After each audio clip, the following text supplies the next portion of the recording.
नमस्कार दोस्तों, मेरा नाम है प्रदीप चौहान। बात समझनी है तो पूरी सुननी होगी। दोस्तों, आप सभी को 2026 की बहुत बहुत शुभकामनाएं। Happy new year. नए साल की नई शुरुआत में एक बार फिर अपना एक छोटा सा वीडियो लेकर आपके सामने हाजिर हूँ। उम्मीद करता हूँ आपको हमेशा की तरह इस बार भी मेरा वीडियो पसंद आएगा और आप मुझे अपना आशीर्वाद देंगे।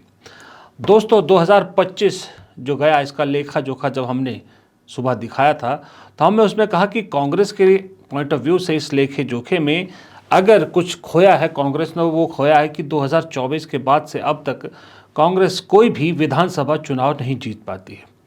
न जाने इस देश में क्यों राजनीति की कामयाबी को चुनावी हार जीत से ही तोला जाता है कि जो चुनाव जीत रहा है वो राजनीतिक रूप से बड़ा है, जो हार रहा है वो कमज़ोर है।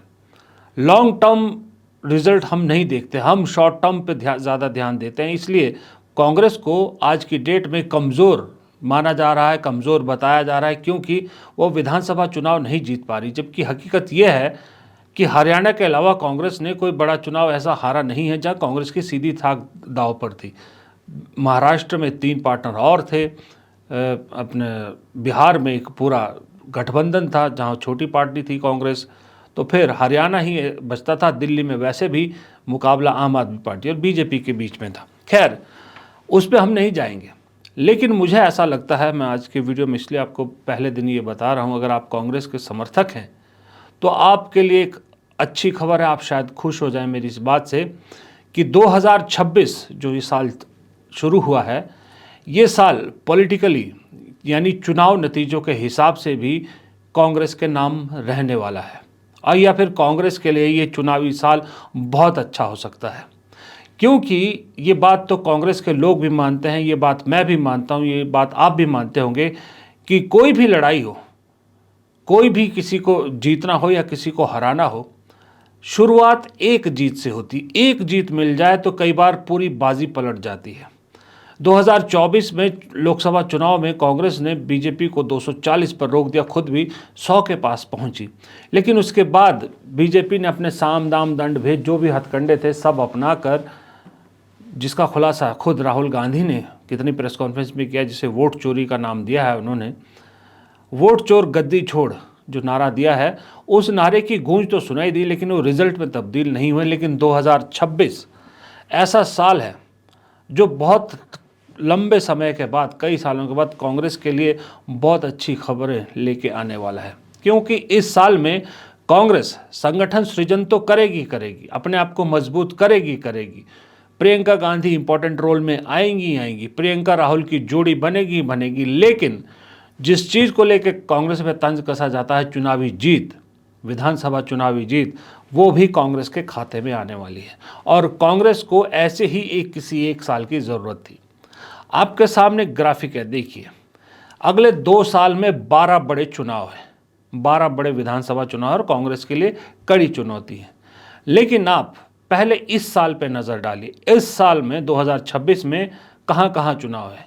केरल, पुडुचेरी, तमिलनाडु, पश्चिम बंगाल, असम। अब अगर आप इसको बाइफरकेट कीजिए, पश्चिम बंगाल अगर आप छोड़ दीजिए, आप पश्चिम बंगाल में मैं आज भी मानता हूँ कांग्रेस चौथे नंबर पे है फिलहाल भी, उसको अगर आप छोड़ दें, उसके अलावा बाकी देखिए। केरल कांग्रेस की झोली में तय है। केरल में कांग्रेस इस पोजीशन पे है कि कांग्रेस के आसपास भी कोई नज़र नहीं आ रहा। मैं यूं ही नहीं बोल रहा, ये आंकड़े देखिए अभी हाल के स्थानीय निकाय चुनाव के हैं।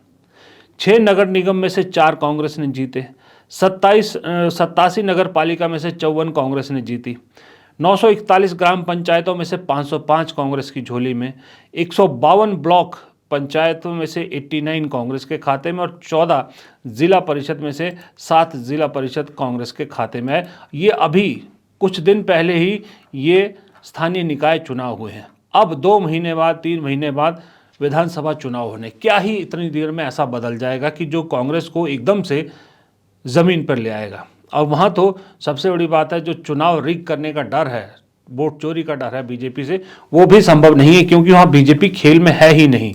वहाँ तो लेफ्ट और कांग्रेस का मुकाबला है, एलडीएफ और यूडीएफ का। पहली जीत, पहली खुशखबरी केरल से आना पक्की है। तो दोस्तों, मुद्दे के बीच में एक चीज़ और आपको पता होगा कि कांग्रेस की आर्थिक हालत भी बहुत कमज़ोर है, जैसा कि इस देश के ज़्यादातर लोगों की है। आज साल का पहला दिन है, तो आप लोग कमेंट सेक्शन में मुझसे ज़रूर पूछेंगे बहुत से लोग कि सर ये बताएं कि हम अपनी इनकम कैसे बढ़ाएं। तो दोस्तों, मुझे भी एक जेन्युइन ऑप्शन मिल गया है जिसे आप लीगल वे में पैसा कमा सकते हैं। उसका नाम है मार्केट वुल्फ। ये एक सेबी रजिस्टर्ड ऐप है जो इंडिया में काफ़ी तेज़ी से बढ़ रहा है। चलो मैं आपको दिखाता हूं कि इस ऐप को यूज़ कैसे करते हैं। देखिए, मैंने यहां पर लॉगिन किया अपना पासवर्ड डाल के और फॉलो ट्रेंड पर क्लिक किया। इसमें आपको रियल टाइम में वो ट्रेड्स दिखते हैं जिसमें लोगों ने प्रॉफिट बनाया है और आप ये प्रॉफिटेबल ट्रेड्स एक टैप में ट्रेड कर सकते हो। ये देखिए, मैंने बस क्लिक किया फॉलो ट्रेंड पर, ट्रेड को प्लेस किया और बस ट्रेड चालू हो गया। यहाँ आप काफ़ी छोटे अमाउंट से भी ट्रेडिंग शुरू कर सकते हैं, जहां दूसरे ऐप्स पर 3 गुना ज़्यादा तक पैसे चाहिए होते हैं। और जिनको डर लगता है कि बड़ा नुकसान हो जाएगा तो क्या करेंगे, उसका भी सोल्यूशन है। इनबिल्ट स्टॉप लॉस फीचर, मतलब जैसे ही लॉस एक लेवल तक पहुंचता है ये खुद लगा देता है ताकि आपको ज़्यादा नुकसान ना हो सके। देखिए, प्रॉफिट ट्रेंड के हिसाब से मूव कर रहा था, मैंने स्टॉप ट्रेड पर क्लिक किया, बस 1306 का प्रॉफिट बुक हो गया, वो भी इतने कम टाइम में। मार्केट वुल्फ ऐप आपको फ्री रिकमेंडेशन भी देता है, जिसके जरिए लोगों ने दिसंबर में एक दिन में 8606, जून में 70468, जुलाई में 59696 और अक्टूबर में 58207 का प्रॉफिट बुक किया। और इस प्रॉफिट में मार्केट वुल्फ का कोई कमीशन भी नहीं लगता है। इस पूरी फैसिलिटी को आप सिर्फ 99 रुपये की लाइफ टाइम फीस में इस्तेमाल कर सकते हैं, वो भी सुबह 9 बजे से लेकर रात को 12 बजे तक। मार्केट वुल्फ ऐप के 20 लाख से ज़्यादा डाउनलोड्स ऑलरेडी हो चुके हैं और इससे लोग अपना फाइनेंशियल फ्यूचर सिक्योर कर रहे हैं। लिंक डिस्क्रिप्शन में है और कमेंट बॉक्स में भी पिन किया हुआ है। तो देर किस बात की, जाइए और मार्केट वुल्फ को अभी चेक कीजिए। उसके बाद पुडुचेरी में भी कांग्रेस बहुत मजबूत स्थिति में है। कांग्रेस शायद विजय जो एक्टर है साउथ के, उनकी पार्टी टीवी के साथ मिलकर पुडुचेरी में चुनाव लड़ेगी, तो वहाँ भी कांग्रेस की जीत तय मानी जा रही है। 2 हो गए। अब आइए तमिलनाडु में कांग्रेस पिछले कई सालों से छोटे पार्टनर के रूप में लड़ रही है।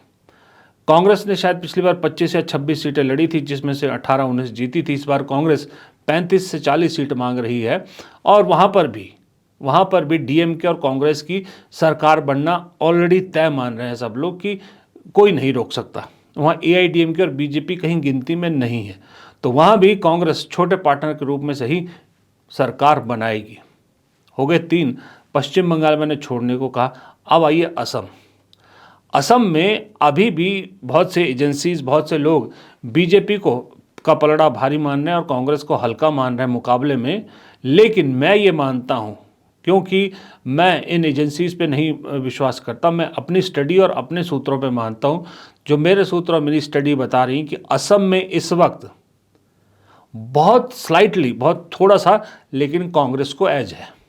लोग कह रहे हैं कि 51-49 का है, जो मेरे सूत्र बता रहे हैं कि 51 पे कांग्रेस है। और इसकी परेशानी और इसकी समझ हिमंता बिस्वा शर्मा को भी है।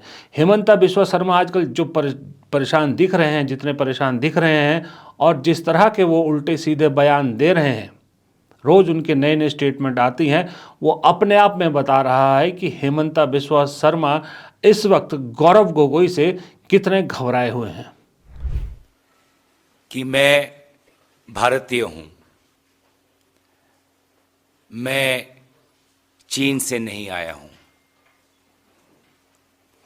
आई am an Indian, I am not Chinese. The people of north east are Indians, the people of north east are not Chinese. Gaurav Gogoi पर राहुल गांधी ने यूं ही दांव नहीं लगाया था। राहुल गांधी जानते थे कि गौरव गोगोई असम में सिर्फ कांग्रेस का चेहरा नहीं है, वो अपने पिता की लेगेसी और अपने सौम्य स्वभाव की वजह से भी लोगों में काफ़ी पॉपुलर लेता है गौरव गोगोई। वहाँ पर यंग है, डायनेमिक है, फ्यूचरिस्टिक है, सब कुछ है और ऐसा ही नेता असम के लोगों को चाहिए। और फिर गौरव गोगोई के पिता तरुण गोगोई की लेगेसी तो है ही है।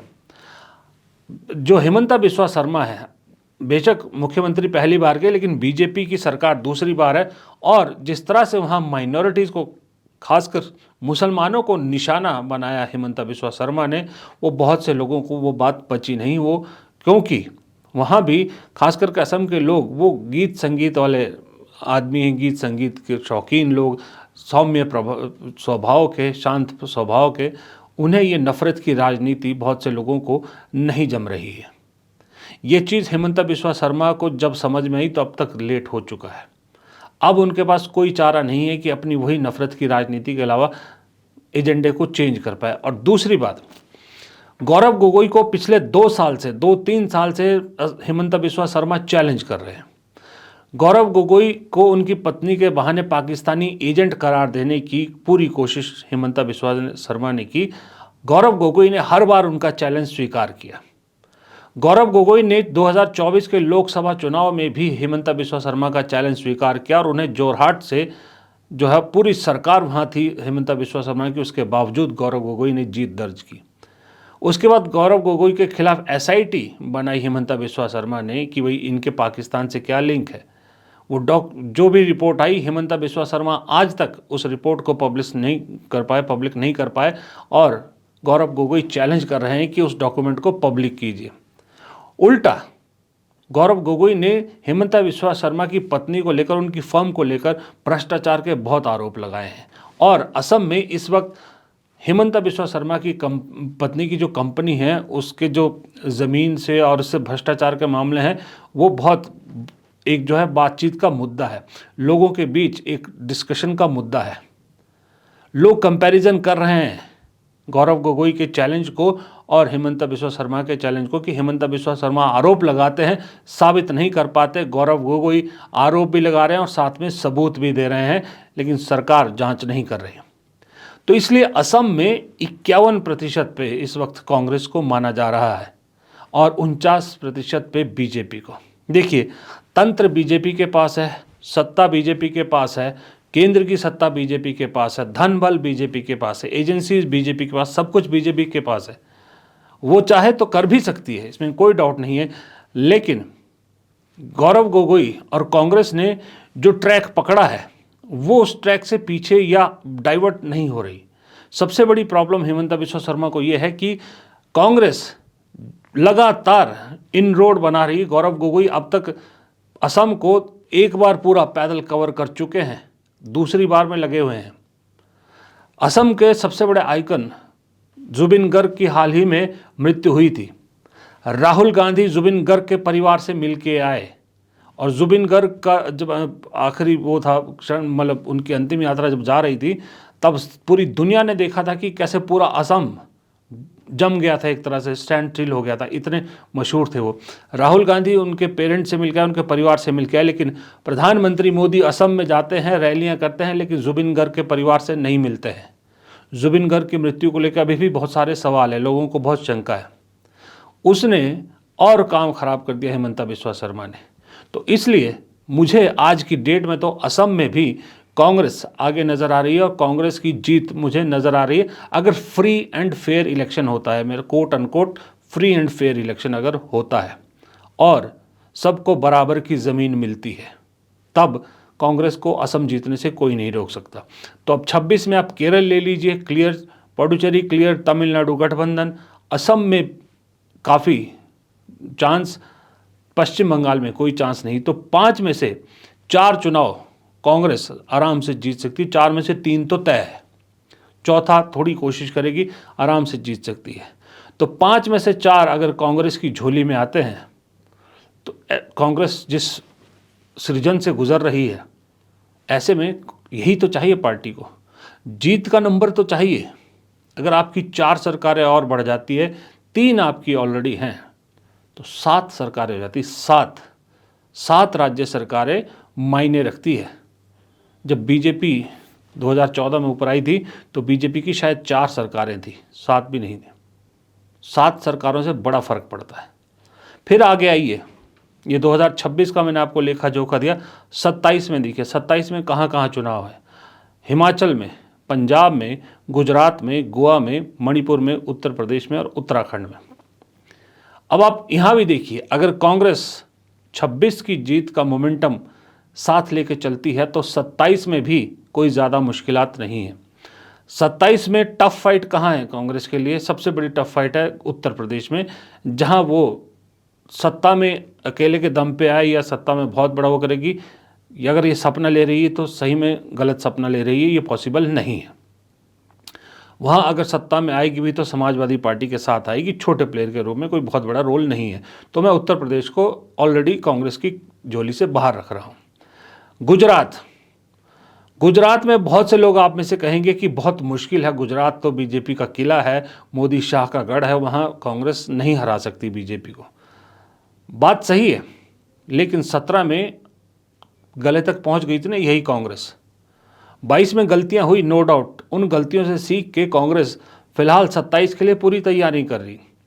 हम यहाँ दिल्ली में या गुजरात से बाहर बैठे लोगों को खबरें नहीं मिलती, लेकिन गुजरात में ज़रा गुजरात के लोकल खबरों को देखिए।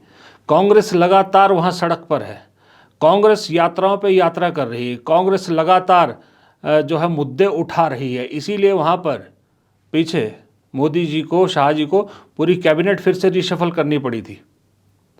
वहाँ पर दरअसल लोगों को अब ये प्रॉब्लम हो रही है कि बीजेपी की जो धमकाने वाली राजनीति है, लोग उससे बाहर निकलने को छटपटा रहे हैं। क्योंकि गुजरात में कहा जाता है कि जो बीजेपी को खुद वोट दे वो तो ठीक है, बिजनेस कम्युनिटी खास करके, जो नहीं देता उसे धमकाया जाता है, बिजनेस कम्युनिटी को भी धमकाया जाता है, जो भी अगर कहीं कांग्रेस के साथ या दूसरे के साथ जाता है। तो उस चीज़ से, छटपटाहट से बाहर आना चाहते हैं लोग। तो इसलिए कांग्रेस को एक साइलेंट सपोर्ट मिल रहा है। कांग्रेस को खतरा सिर्फ और सिर्फ अरविंद केजरीवाल की आम आदमी पार्टी से।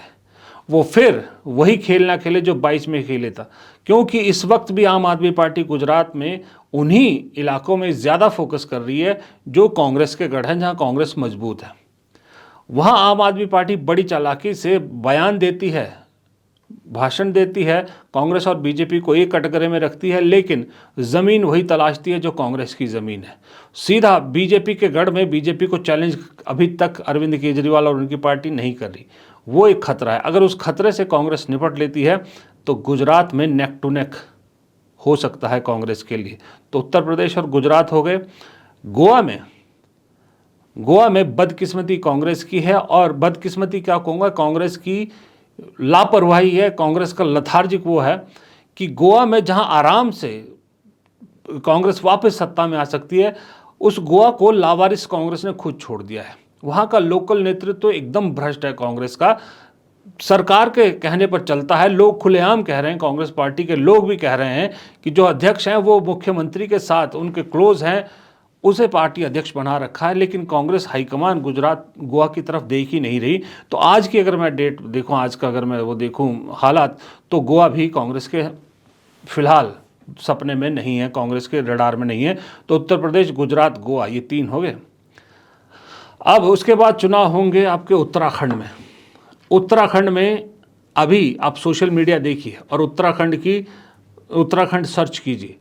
पिछले 2-3 महीने में, 4 महीने में सरकार के खिलाफ, बीजेपी की किसी सरकार के खिलाफ जितना आक्रोश उत्तराखंड में देखने को मिल रहा है, पूरे देश में कहीं इतना आक्रोश नहीं है। ये आक्रोश वोट में बदलेगा, डेफिनेटली बदलेगा, क्योंकि जब लोग सड़क पर उतरते हैं तो वो वोट में कन्वर्ट होता ही होता है। और कांग्रेस भी हर मुद्दे को कैश ऑन कर रही है, कांग्रेस भी एक तरह से पूरे एग्रेसिवली कर रही है। तो उत्तराखंड आज की डेट में अगर मैं मान के चलूँ तो उत्तराखंड बीजेपी के हाथ से निकल चुका है। कांग्रेस को लपकना है बस आज की डेट में, उत्तराखंड में ही है। पर ये आज की डेट है। चुनाव 2027 में होना उत्तर प्रदेश के साथ, 2027, 1 साल का बचा है, 1 साल के आसपास बचा है, 1-1.25 साल बचा है, तब होना है। लेकिन फिलहाल उत्तराखंड कांग्रेस के लिए बहुत अच्छी खबर ला रहा है। अब आइए पंजाब, जहां 27 के शुरू में चुनाव होने हैं अगले साल। वहां पर कांग्रेस को सिर्फ और सिर्फ एक चीज़ करना है, एक क्या 2 चीज़ें करनी है कांग्रेस को, सिर्फ 2 चीज़ें। एक तो जो गुटों में बटी कांग्रेस है उसको एकजुट करना है। कोई भी नेता अपने आप को मुख्यमंत्री का दावेदार नहीं बताएगा, ये क्लियर मैसेज देना है। गुटबाजी को ख़त्म करना है, वो पहला काम कांग्रेस को करना है। और दूसरा काम कांग्रेस को करना है कि सिद्धू परिवार से दूर रहना है। बस ये 2 काम कांग्रेस अगर पंजाब में कर दे तो पंजाब में आम आदमी पार्टी से वापस कांग्रेस को सत्ता मिलने की पूरी संभावना पंजाब में है। हिमाचल में थोड़ा मुश्किल है। हिमाचल में अभी 2 साल बचे हैं सरकार के पास, मतलब 27 एंड में चुनाव होने हैं। बीजेपी बहुत अच्छा कर रही है यहाँ पर, मतलब लगातार सड़क पे है। सुखविंदर सिंह सुक्खू की सरकार इस वक्त, मैं ये नहीं कहूँगा कि हिमाचल में पॉपुलर सरकार है, नहीं, इस वक्त पॉपुलर सरकार बिल्कुल नहीं है। लोग काफ़ी नाराज़ हैं, वादे भी जो किए गए थे वो पूरे नहीं हुए हैं। फाइनेंशियल हालत, कंडीशन जो है प्रदेश की अच्छी नहीं है। एक मैसेज पूरे देश में चला गया है कि हिमाचल में एम्प्लॉयज़ को तनख्वाह देने के भी पैसे नहीं हैं। अब मुझे नहीं मालूम कि सरकार की जो मुख्यमंत्री की टीम है वो इतनी ख़राब है कि ऐसी चीज़ों के, ऐसी खबरों को चलने दिया, मैनेज नहीं कर पाए, या जानबूझ के सरकार कोई मैसेज दे रही है आखिरी साल, इन 2 सालों में कुछ ऐसा सुखविंदर सिंह सुक्खू कर सकते हैं जो देश की आर्थिक हालत के सामने, प्रदेश की आर्थिक हालत को मजबूत कर सकते हैं। क्योंकि उन्होंने कहा है, अगर मुख्यमंत्री ने बुरे से बुरे दौर में भी ये कहा है कि 2027 तक मेरा प्रदेश आर्थिक हालात में अपने आप, मतलब सेल्फ स्टैंडिंग प्रदेश होगा। अगर वो कह रहे हैं तो अगर उसमें कुछ तो दम होगा। शायद मुझे ऐसा लगता है कि सुखविंदर सिंह सुक्खू के पास कुछ ऐसा प्लान है, कुछ ऐसी योजनाएं हैं जो ये आखिरी 1-1.5 साल में पब्लिक के सामने लाएंगे और वो गेम चेंजर हो सकती है। अगर तो ऐसा है तब तो कांग्रेस जो है फिर से बाजी मार सकती है। लेकिन अगर ऐसा सुखविंदर सिंह सुक्खू नहीं कर पाए तो फिर हिमाचल में, मैं अभी बता रहा हूँ आपको कि हिमाचल में फ़िलहाल तो मुश्किल है कांग्रेस की सरकार का रिपीट होना, और बीजेपी का यहाँ सत्ता में आना 27 में तय है आज की डेट में। क्योंकि खुद कांग्रेस के लोग मुझे खुद कहते हैं कि अगर जो अभी कांग्रेस की हालत है, अगर ये हालत रही तो 10 साल तक कांग्रेस सत्ता में वापस नहीं आएगी, यहाँ तक कह रहे हैं लोग। तो फिर हिमाचल को भी फ़िलहाल क्रॉस कर दीजिए आप। पंजाब, उत्तराखंड और गुजरात, पंजाब उत्तराखंड हल्की मेहनत, हल्का सा काम कांग्रेस के खाते में 2027 में। गुजरात में मेहनत तो बहुत कुछ चीज़ें बदल सकती है। गोवा नहीं आएगा, उत्तर प्रदेश नहीं आएगा। मणिपुर राहुल गांधी को एक बार फिर जाना होगा। राहुल गांधी एक बार फिर चले जाएं, चीज़ें मणिपुर में बीजेपी के हाथ से निकलना तय है। तो ये 26 का और 27 का मैंने आपके सामने हिसाब किताब रखा। 2 सालों में 12 बड़े चुनाव हैं। लड़ाई टफ है कांग्रेस के लिए, लेकिन 26 में जो पॉजिटिव नोट पे कांग्रेस ख़त्म करेगी 2026 को, जो अभी लग रहा है, वो 2027 का मोमेंटम बना के रहेगा। और 26 की लड़ाई कितनी मुश्किलात होने वाली है और कांग्रेस के लिए चीज़ें कैसे आसान हो सकती हैं, इसका एक उदाहरण ये भी है कि कांग्रेस खुद तो जो मेहनत करेगी, कांग्रेस खुद में जो बदलाव करेगी, लेकिन अब इतने लंबे टाइम पे सत्ता रहने के बाद ना बीजेपी में भी बहुत सारी कमजोरियां बीजेपी की सामने आने लगी है। बीजेपी खुद अपने पोल खोलने लगी। अब उदाहरण के तौर पे आप ये 2 मैं आपको बयान सुनाता हूँ।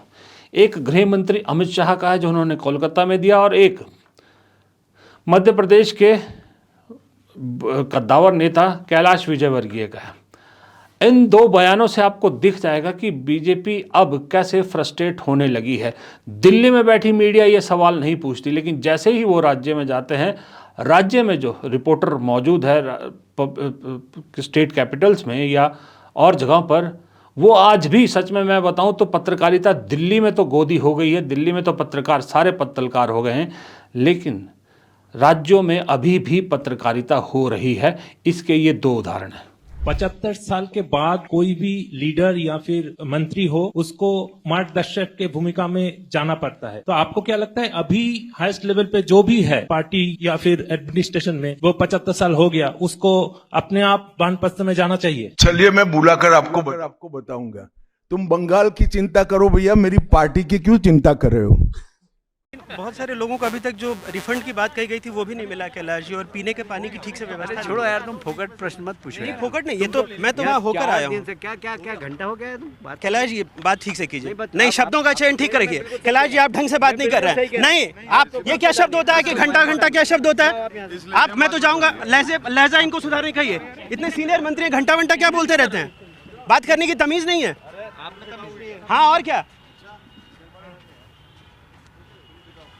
तुम मत किया करो, ठीक है? तो क्या घंटा बोलेंगे? सवाल कर रहे हैं ना हम, वो जवाब दे रहे हैं, आपको क्या हो रहा है? वो हमारे लीडर है। तो घंटा बोलेंगे मुझे? वो हमारे लीडर तो क्या करेंगे? हमारे 10 लोग मर गए, हम पूछे नहीं सवाल। कुछ भी बोलोगे कि हमारे क्या लीडर पूछा है? बोले हमने गाली दी है क्या? जाओ अपना काम करो। ये दो वीडियो अपने आप में गवाह है कि अगर तीखे सवाल बीजेपी के लोगों से पूछे जाए तो इस तरह के जवाब मिलते हैं, इस तरह की फ्रस्ट्रेशन सामने आती है। और दिल्ली में अभी एक बदलाव हुआ है, और बदलाव अगर मीडिया में होता है तो ये फ्रस्ट्रेशनें और सामने आएंगी और बीजेपी की अंदर की सच्चाई खुलकर सामने आएगी। इसलिए 26 कांग्रेस के लिए काफ़ी अच्छी खबरें और शुभ संकेत लेकर आ सकता है। जाते जाते फिर आपको याद दिला दूं कि मार्केट वुल्फ ऐप के अब तक 20 लाख से ज़्यादा डाउनलोड ऑलरेडी हो चुके हैं। लिंक मेन कमेंट में पिन किया है और बस क्लिक करके आपको डाउनलोड करना है और अपना सफ़र शुरू करना है। फिलहाल इस वीडियो में इतना ही। वीडियो पसंद आया हो तो लाइक कीजिएगा, शेयर कीजिएगा दोस्तों के साथ। कमेंट बॉक्स में आपके कमेंट बेहद ज़रूरी है और नए साल में सब्सक्रिप्शन को भी बढ़ा दीजिए। अगर आपने चैनल सब्सक्राइब नहीं किया है तो प्लीज़ चैनल को सब्सक्राइब कर लीजिएगा। नमस्कार।